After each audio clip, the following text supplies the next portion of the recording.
नमस्कार, आज हमारे साथ है कमलेश सोनी जी, जो कि एक रिलेशनशिप कोच हैं और स्पिरिचुअलिटी की भी बातें करते हैं।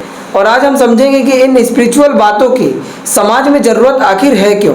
तो मेरा पहला सवाल है, जैसे कि सबके लाइफ में कुछ अच्छे अनुभव होते हैं, कुछ बुरे अनुभव होते हैं, लेकिन इन अनुभवों से गुजरने के बाद इंसान को पहले तो इतने मोटिवेशन की ज़रूरत नहीं पड़ती थी, और आज इतना ज़्यादा मोटिवेशन की ज़रूरत आखिर है क्यों। देखिए, सबसे पहली बात तो मोटिवेशन की ज़रूरत तो किसी को भी वैसे पड़नी नहीं चाहिए, ठीक है। लेकिन अगर पड़ रही है तो इसका रीज़न यही है कि जो हमारे घर में व्यक्ति होते हैं वो हमें सुनने के लिए तैयार नहीं होते। कोई ऐसा व्यक्ति नहीं होता जो हमें सपोर्ट कर सके, जो हमें बता सके कि तुम जिस भी स्थिति में हो तुम उससे बेहतर कर सकते हो, ठीक है। और आज की जो भागदौड़ की दुनिया है, जहाँ पे आज मोबाइल इतना तेजी से इस्तेमाल हो रहा है, तो हर कोई अपने मोबाइल पे बिजी रहता है। एक दूसरे से बात करना, एक दूसरे की प्रॉब्लम समझना, इसके लिए किसी के पास टाइम ही नहीं। मतलब इंसान के पास कोई सुनने वाला व्यक्ति नहीं है। तो मैं वो व्यक्ति बनना चाहती हूँ, या ये समझ लीजिए कि मोटिवेशनल तो मैं हूँ नहीं, वैसे मैं मोटिवेशन नहीं देती हूँ, मैं एडवाइस देती हूँ। और जहाँ तक है कि लोगों की समस्याओं का समाधान देती हूँ। तो मैं ये चाहती हूँ कि जो व्यक्ति ऐसा है जो डिप्रेशन का शिकार हो रहा है, जो किसी से अपनी बात शेयर नहीं कर पा रहा है, जो अपनी प्रॉब्लम किसी को बता नहीं पा रहा और अंदर ही अंदर घुट रहा है, जिसको लग रहा है कि अब मेरी ज़िंदगी खराब हो गई, जैसे किसी ने धोखा दे दिया, किसी ने किसी से ब्रेकअप कर लिया या छोड़ दिया, तो उस वक्त उसको ऐसा लगता है कि मेरी ज़िंदगी यहीं ख़त्म हो गई है, अब मुझे ज़िंदगी में कुछ है ही नहीं। एकदम उसके आंखों के सामने अंधेरा छा जाता है। उस वक्त मैं उसकी मदद कर सकती हूँ अगर वो मुझसे कांटेक्ट करे या मुझसे अपनी बातें शेयर करे। जब मुझ तक पहुँचेगा तभी मैं उसकी मदद कर पाऊँगी। तो मैं वो व्यक्ति बनना चाहती हूँ जिस तक लोग पहुँच सके, ठीक है। अच्छा, और आप अपने वीडियोस में बताते रहते हैं कि सब ठीक हो जाएगा, एक ऐसा टाइम आएगा कि जब स्थिति सब ठीक हो जाएगी, अभी जो चल रहा है वो अच्छा हो जाएगा। तो लोगों के लिए काफ़ी चैलेंजिंग हो जाता है ना। उनको ये जो डिप्रेशन में है, जो निराशा में है, जा चुके हैं, उनको इस तरफ कैसे मोड़ा जाए कि सब ठीक हो जाएगा, ये उनको कैसे समझ में आए, ये कैसे समझाया जाए। देखो, जब आदमी डिप्रेशन में होता है, निराशा में होता है, उस वक्त वाकई में वो किसी की सुनना नहीं चाहता है। लेकिन उसे ये समझाया जा सकता है कि ये जीवन किसी व्यक्ति के लिए नहीं है, तुम्हारा जीवन बहुत बड़ा है। किसी एक व्यक्ति से तुम्हारे जीवन का निर्धारण नहीं होता है। तुम्हें समझना पड़ेगा कि ये जो व्यक्ति आया है तुम्हारे जीवन में, वो पहले नहीं था तुम्हारे जीवन में, ठीक है। आज जिसकी वजह से तुम इतने दुखी हो, और आज जिसकी वजह से तुम अपना जीवन त्यागना चाह रहे हो या जीने की उम्मीद खत्म हो चुकी है, तो ये जीवन जो है ये तुम्हें ही निर्धारण करना है। 80 साल 90 साल जो भी तुम्हारी एज है, तुम्हें ही चलना है। तुम इस कहानी के मुख्य पात्र हो, बाकी तो सब आते जाते रहते हैं, ठीक है। तो तुम्हें ये समझना होगा कि तुम्हारा जीवन पहले भी खुशियों से भरा हुआ था।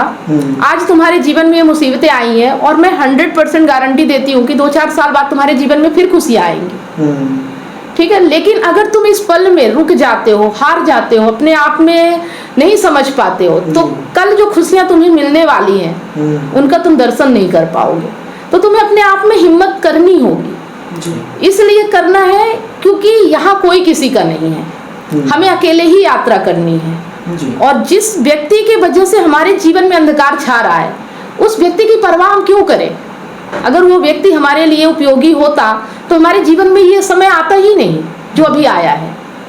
इस तरह से अगर हम उसे बातें करते हैं या उसकी बातें सुनते हैं, जब वो अपनी व्यथा कहता है, अपनी परेशानी कहता है, तो अपने ही बातों बातों में वो बता देता है कि वो किस चीज़ से प्रॉब्लम में है, किस चीज़ से परेशान है और उसे चाहिए क्या, है ना। तो उस पर हम काम करते हैं। और होता है, कई लोगों के जीवन में होता है कि जब वो डिप्रेशन में होते हैं, अगर ऐसे व्यक्तियों के साथ आ जाएं जो उनको सुन पाए, जो उनकी समस्या को सुने और समझें और उस पर उन्हें समाधान दे, तो ऐसे लोगों से वो बात करना पसंद करते हैं। बात वो उनसे कर लेते हैं जो उन्हें सुनना पसंद करते हैं, क्योंकि वो किसी न किसी से कुछ कहना चाहते हैं, उन्हें कोई सुनने वाला नहीं होता है। जी, तो आपका कहने का मतलब है कि हमें जो डिप्रेशन में है उसकी सुनना चाहिए, पहले ध्यान से उसे सुनो और फिर उसके बारे में उसकी प्रॉब्लम को हाँ, उसे ये मत कहो कि प्रॉब्लम नहीं है। उसे कहो कि हर किसी के जीवन में प्रॉब्लम आती है, ये जीवन ही दुख है ना। तो हमारे भी जीवन में प्रॉब्लम आई है, हमने भी फेस किया है, इसलिए हम कह सकते हैं कि तुम्हारे भी जीवन में प्रॉब्लम आई है और ये दूर हो सकती है, है ना, क्योंकि हमने किया है इसलिए हम तुम्हें बता पा रहे हैं। हम इस दौर से गुजरे हुए हैं, जिस दौर में तुम आज हो हमने इस दौर को फेस किया है, और हमने उस दौर को फेस किया तभी आज हम तुम्हें ये बता पा रहे हैं। तो तुम्हें हम यकीन दिलाते हैं कि तुम अगर हमारी बात सुनते हो, अप्लाई करते हो, तो तुम्हारे जीवन में भी वो दौर जरूर आएगा। जी जी, बहुत बढ़िया, आपने बहुत अच्छा समाधान बताया। अब मेरा नेक्स्ट सवाल ये है कि आप गीता के वीडियोस भी बनाते हैं, है ना, आप गीता भी सिखाते हैं लोगों को, और काफी लोगों की जिंदगियों में गीता से आपने बदलाव किए हैं, उनकी समस्याओं को दूर किया है। तो हर व्यक्ति गीता समझ जाए डायरेक्ट, या उसके अंदर उतर जाए गीता, या वो इतना स्पिरिचुअल स्ट्रांग नहीं होता है कि वो अपने लाइफ को गीता की जैसे जी सके, जिसमें जैसे वो गीता मार्ग बताए जा रहे हैं, है ना। तो उसके अंदर तो बेचैनी और तड़प होती है, तो वो अपनी बेचैनी को बाहर कैसे निकाले, या कैसे उसकी बेचैनी को बाहर निकाला जाए, क्योंकि वो गीता भी इतना अच्छे से डायरेक्ट समझ नहीं पाएगा। देखो, अब अगर मैं बोलूं तो हर किसी के जीवन में एक आध्यात्मिक यात्रा होनी चाहिए, है ना। अध्यात्म मतलब होता है कि कोई ऐसी चीज नहीं है जिससे कि हम समझते हैं कि बाहरी पूजा पाठ कर लिया या हमने जोगी वस्त्र धारण कर लिया, इसको अध्यात्म नहीं बोलते हैं। अगर सही मायने में अध्यात्म का मतलब समझा जाए तो आत्मज्ञान कहलाता है, अपने बारे में जानना। और इसकी कोई एक छोटी सी गोली नहीं आती कि जिसे हम एक दिन खाए और बस हमें सब कुछ समझ में आ गया। ये सतत मतलब एक प्रक्रिया है जिसे हमें इसे साथ लेके चलना होगा। धीरे धीरे ये हमारे जीवन में उतर सकती है, लेकिन इसे साथ रखना होगा। जिस तरह से हम बाकी सब चीजें करते हैं, खाना खाते हैं, कपड़े पहनते हैं और घूमना फिरना हमारा दिनचर्या काम सब है, उसी तरह से हमें इस अध्यात्म को अपने जीवन में हर काम में अप्लाई करना होगा, थोड़ा थोड़ा सीखना होगा। जैसे कि अगर किसी ने कहा कि आप मतलब शरीर नहीं हो, आप आत्मा हो, तो इसे हमें थोड़ा सा समझना है। ऐसा नहीं कि एक ही दिन में सब कुछ समझ में आ जाएगा, थोड़ा थोड़ा जैसे हम सीखते जाएंगे उसे दिन भर हम समझेंगे कि कैसे क्या हो सकता है। जिज्ञासा जो हमारी रहती है ना, तो ये एक ही ऐसा प्रक्रिया है कि जिसे ऐसा नहीं कहा जा सकता कि हमने एक दिन में बोल दिया और आपने एक दिन में समझ लिया और आपकी जिंदगी बदल गई। इसे हमें रोज डेली अपने रूटीन में शामिल करना होगा। हम शरीर के लिए बहुत कुछ करते हैं, अच्छा हेल्दी खाना खाते हैं, जिम जाते हैं, सब कुछ करते हैं, लेकिन हम अपने माइंड के लिए आज के समय में कुछ नहीं करते हैं। ना हम बुक पढ़ते हैं, ना हम अच्छे व्यक्तियों के संगति में रहते हैं। जहाँ हम काम करते हैं वहाँ भी ऐसे लोग नहीं होते हैं जो हमें अच्छी आध्यात्मिक बातें बता सके। तो हमें किताबों की मदद लेनी होगी, हम गीता पढ़ सकते हैं। और ये सब बातें मैं इसलिए बोल पा रही हूँ कि मेरा भी जीवन कहीं ना कहीं इन्हीं चीज़ों से बदला है। मेरे भी जीवन में ये सब चीज़ें थी जैसा आज सभी लोगों के जीवन में हो रहा है, लेकिन ऐसा एक पल आया कि जहाँ मुझे किताबों से प्रेम हो गया। और जब से मैंने किताबें पढ़ना शुरू किया, जब से मैंने अपने आप को जानना समझना शुरू किया, तब से बदलाव अपने आप आते जा रहे हैं। और ये प्रक्रिया मेरी आज 4 साल से लगातार कंटिन्यू चल रही है। एक दिन भी ऐसा नहीं आता कि मैं ज्ञान ना लूँ, मैं चीज़ों को ना समझूँ। ये मतलब एक मेरा दिनचर्या बन गई है कि मैं जिम जाती हूँ, मैं खाना खाती हूँ, मैं बाकी प्रक्रिया करती हूँ, तो ज्ञान भी मेरा एक रूटीन बन गया है।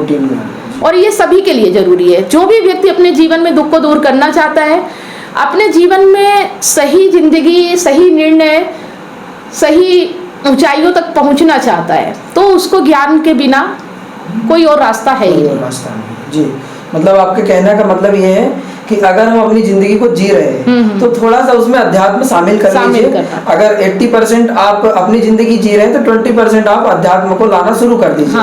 और धीरे धीरे वो इतना आ जाएगा कि हमारी जिंदगी के दुख खत्म हो जाएंगे, आपके सवाल खत्म हो जाएंगे। जैसे मैंने भी आपके एक वीडियो देखा है, उसमें भी आप बता रहे थे कि हमें निष्काम कर्म करना चाहिए। अब डायरेक्ट तो कोई निष्काम कर्म निष्कामी हो नहीं जाएगा, तो उसे जैसे कि थोड़ा थोड़ा आपने बताया कि अब तुम किसी भूखे को अगर देख रहे हो तो उसे निष्काम मतलब कि उसे खाना दे दो। हाँ, मतलब अपना पूरा खाना, एक रोटी है तो अपनी पूरी रोटी दे दिया, तो कितने दिन दे पाओगे, कितने दिन भूखे रह सकते हो।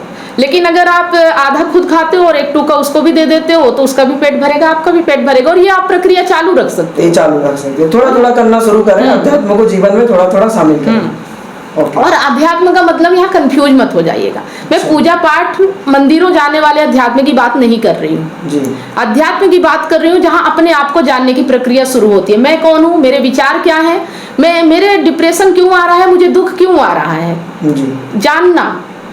ठीक है, उस प्रक्रिया में आपको आगे बढ़ना होगा। जी ठीक है। तो हमारे दर्शकों को काफी समझ में आ रहा होगा ये सब बातें जो हमारी चर्चा हो रही है।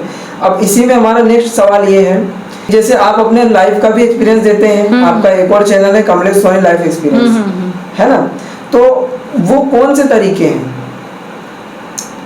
तो वो कौन से तरीके हैं जो ज़्यादातर आप रिलेशनशिप में जो परेशान लोग हैं उनको आप बताते हैं और उससे उनकी समस्याएं पूरी तरीके से जड़ से खत्म हो जाती है, तो वो आप कुछ ऐसे तरीके शेयर करना चाहेंगे कि जिसको आप बताते हैं और वो डिप्रेशन, चिंता और अपने रिलेशनशिप के परेशानियों से बाहर निकल पाते हैं?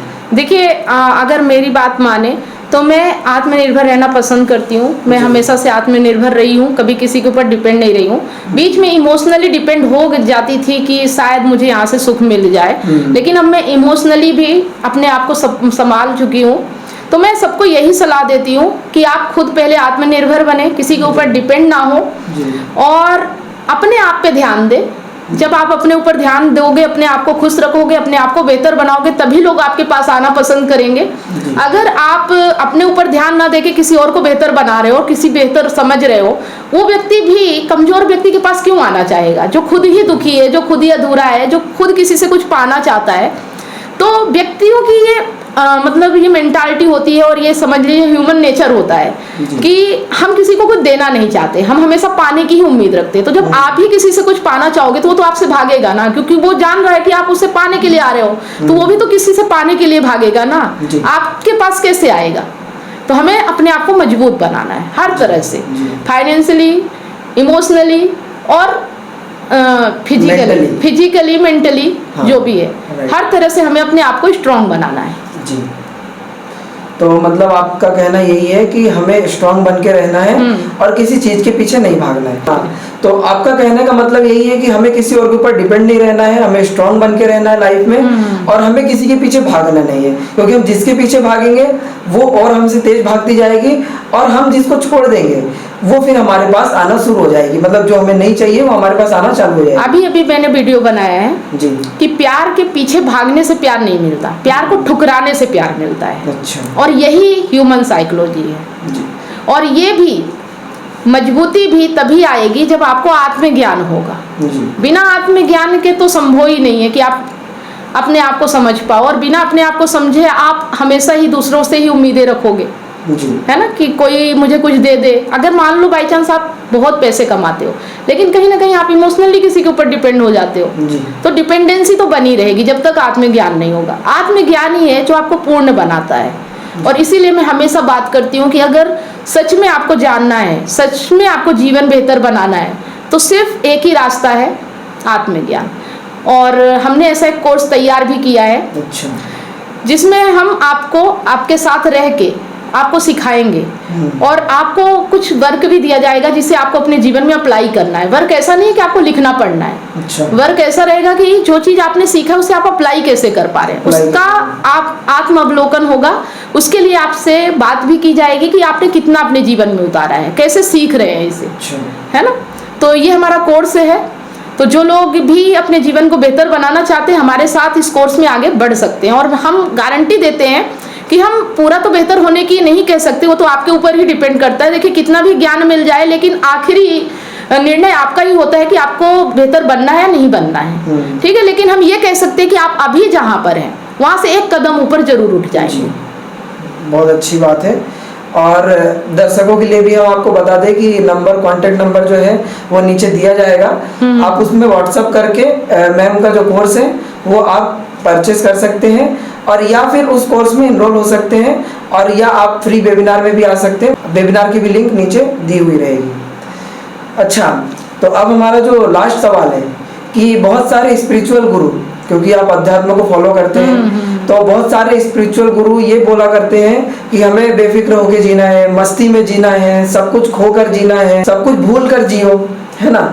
तो एक आम आदमी की जिंदगी में या जो परेशान है उसकी जिंदगी में ये सब कैसे आएगा? देखिए, आने के लिए तो ज्ञान ही है, उसी से आएगा। लेकिन ये जो कहते हैं वो क्यों कहते हैं ये मैं आपको बता सकती हूँ कि देखो ये जिंदगी हमें मिली है और इसकी एक निर्धारित समय तय है कि हमें कब जाना है, ठीक है। ये जो आने का और जाने का समय है ना, ये हमारे हाथ में नहीं है। हमें नहीं पता कि हम कब इस दुनिया में आते हैं और कब हम इस दुनिया से चले जाएंगे। लेकिन जो ये बीच का समय है ये हमारे हाथ में है।